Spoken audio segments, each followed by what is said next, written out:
और उपवास आदि महान पुण्य करने वाले मनुष्य इसी प्रकार दिव्य लोकों में जाते रहते हैं। जो महापुण्य धर्म और तीर्थ करते रहते हैं, धर्म करने से इंसान को दिव्य लोकों में जाते हैं। पुण्य का सर्वत्र आने जाने का कारण पूर्व काल में विप्रवर पुष्कर भी एक यमलोक में गए थे और वहां बहुत से नारकीय जीवों के नरक से निकालकर फिर यहीं अपूर्व अपने घर में रहने लगे। त्रेता युग में जब भगवान श्री रामचंद्र जी राज्य करते थे, तभी एक समय किसी ब्राह्मण का पुत्र मरकर यमलोक चला गया और वह पुनः जी उठा। क्या यह बात तुमने नहीं सुनी?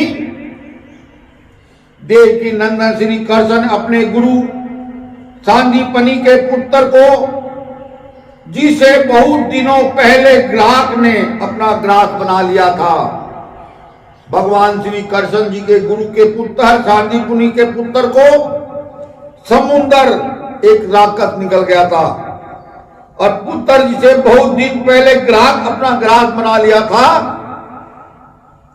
वे पुनः यमलोक ले आकर गुरु का अर्पण किया था। दोबारा गुरु को यमलोक से लाकर उन्हें वापिस अर्पण किया था।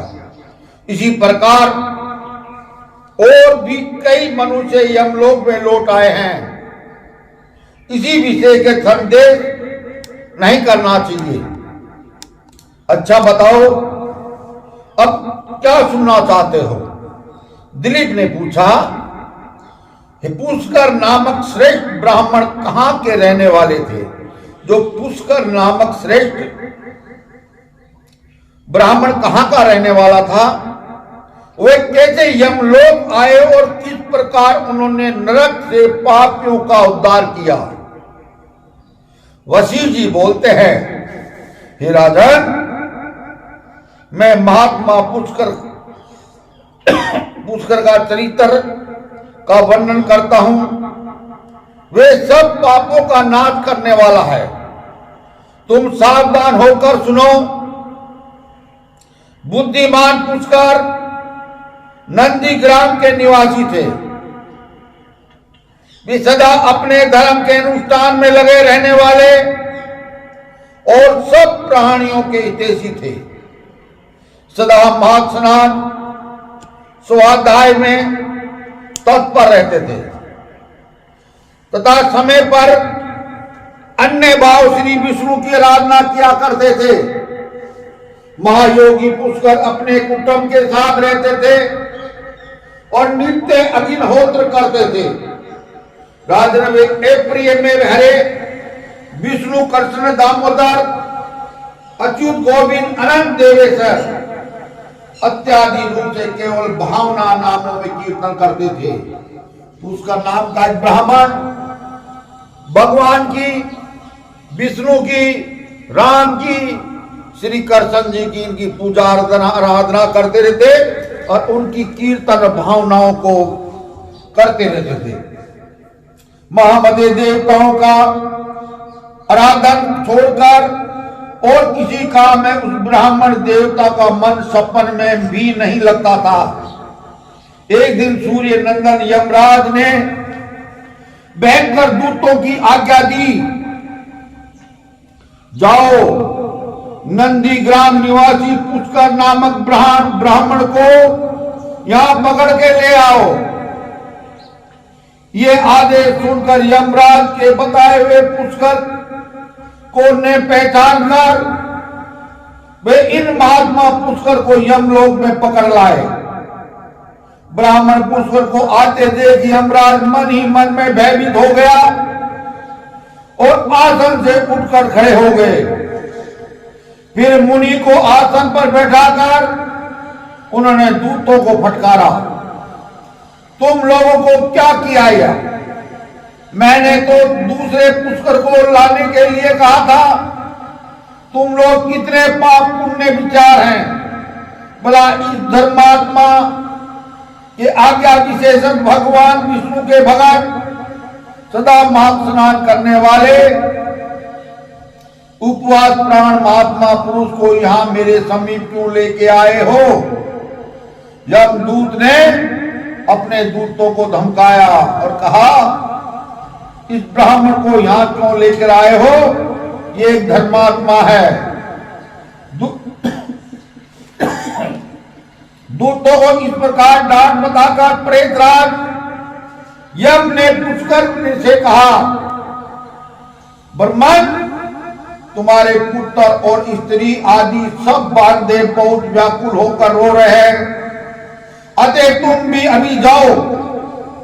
तब पुष्कर ने यम से कहा, भगवान, जहां पापी पुरुष यातना में शरीर धारण करके कष्ट भोगते हैं, उन सब नरकों को मैं देखना चाहता हूं। यह सुनकर सूर्य कुमार यम ने पुष्कर को सैकड़ों हजारों नरक दिखलाए। पुष्कर ने देखा पापी जीव नरकों में पड़कर बड़ा कष्ट भोगते हैं।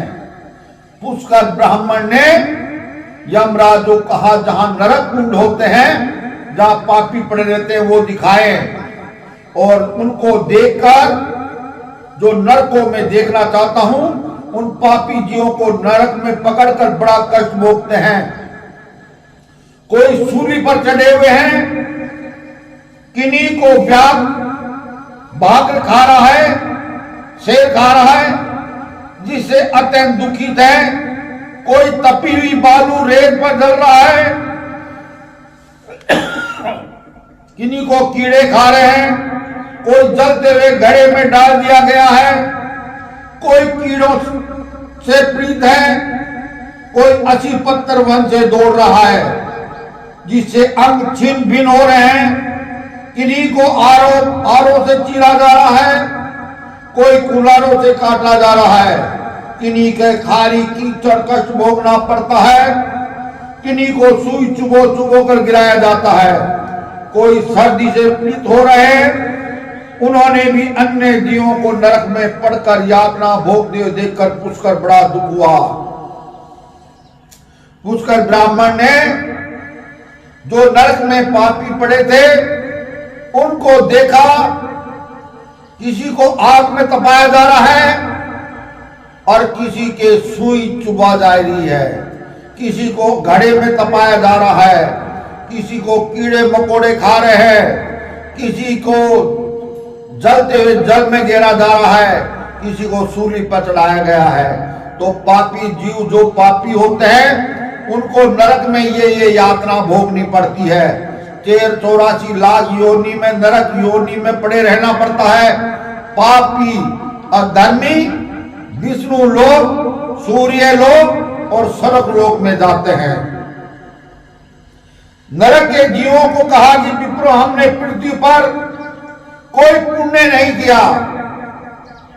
नरक में जीव जो पड़े थे, उन्होंने कहा कि हम पृथ्वी पर कोई भी धर्म का काम नहीं किया, किसी प्यासे को पानी नहीं पिलाया, किसी भूखे को खाना नहीं खिलाया, किसी को सर्दी लगती हुई किसी को कंबल नहीं उड़ाई।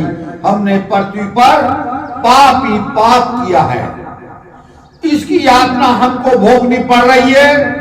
जलते हुए बहुत कष्ट उठाते हम पराई स्त्रियों अनुराग किया है, दूसरों का धन चुराया है, अन्य जीवों की हिंसा बिना अपराधी दूसरों का लांछन लगाया है। ब्राह्मण की निंदा और इनके भरण पोषण का भार अपने ऊपर था। उनके भोजन किए बिना ही हम सबसे पहले भोजन कर लेते थे। इन्हीं सब पापों के कारण हम लोग इस नरक गामी दगद में हो रहे हैं। जब जल की दौड़ती जाती थी, तो हम सदा उन्हें पानी पीने से विधन डाल दिया जाता था। गौओं को कभी खिलाते पिलाते नहीं थे, तो उनका दूध दूकर पेट पालन में लगे रहते थे। याचिकाओं को दान देने में लगे हुए धार्मिक पुरुषों को कार्य में रोड़े काया करते थे। पापी लोग होता है, कोई धर्म भजन कीर्तन करता है, पापी लोग हमेशा उनके रोड़े अटकाते हैं। ऐसे पापी लोगों को नरक में पड़ा रहना पड़ता है।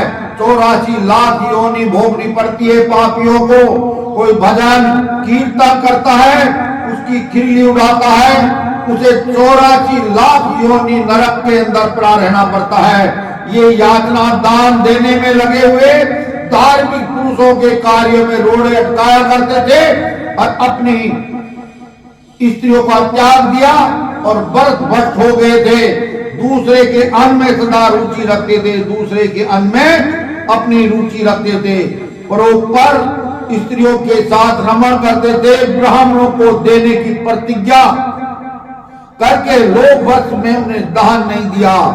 हम धरोहर हड़प लेते हैं और मित्र द्रोह करते हैं, झूठी गवाही देते रहते हैं। इन्हीं सब पापों के कारण आज हम दगद हो रहे हैं। जो ब्राह्मण को जमीन और दान में देकर वापिस छीन लेते हैं, उन पापियों को 84 लाख योनि नरक में भोगना पड़ता है।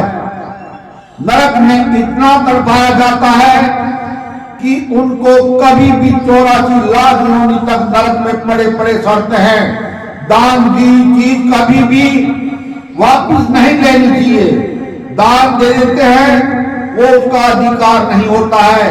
वो धर्मी आदमी होता है, देकर भूल जाता है, और पापी आदमी देकर उसे वापस हड़पने की कोशिश करता है। ऐसे पापियों को नरक में 84 लाख योनियों में नरक भोगना पड़ता है। बोलो अजमल घर अवतार की जय हो, विष्णु भगवान की जय हो, यमलोक देवता भगवान की